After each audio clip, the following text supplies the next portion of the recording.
বিসমিল্লাহির রহমানির রহিম। ত্রয়োদশ জাতীয় সংসদ অধিবেশনে 18তম কার্যদিবসে বিরোধী দলীয় নেতার জ্বালানি সংকট নিয়ে নোটিশের উপর আলোচনা শুরু হয়। বিদ্যুৎ ও জ্বালানি প্রতিমন্ত্রী জানান, দেশে জ্বালানি তেলের কোনো সংকট নেই। আগামী মে মাস পর্যন্ত চলার জন্য পর্যাপ্ত মজুত রয়েছে বলে দাবি করেন তিনি। বর্তমানের জনগণের নির্বাচিত সরকার আগামী মে মাস পর্যন্ত জ্বালানি যে চাহিদা সেটি নিশ্চিত করতে সক্ষম হয়েছে।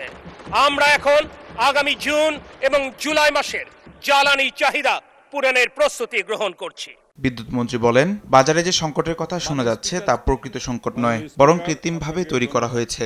এখানে যে আপনারা লাইনটা দেখছেন, এই লাইনটাকে আমি ন্যাচারাল লাইন বলি না, এটা আর্টিফিশিয়াল লাইন। এখন এটাকে ষড়যন্ত্র হতে পারে।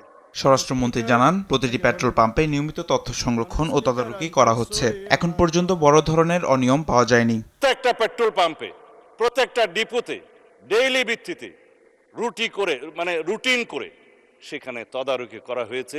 তবে সরকারের মন্ত্রীদের এই ব্যাখ্যায় সন্তুষ্ট নয় বিরোধী দল। জ্বালানি পরিস্থিতি নিয়ে উদ্বেগ প্রকাশ করে সংকট সমাধানে আলোচনার আহ্বান জানান বিরোধী দলীয় নেতা। টোটালি অ্যাড্রেস করার জন্য এবং একটা টোটাল সলিউশনের জন্য যদি সরকারি দল ফিল করেন যে আমরা একটা কমন কমিটি করব,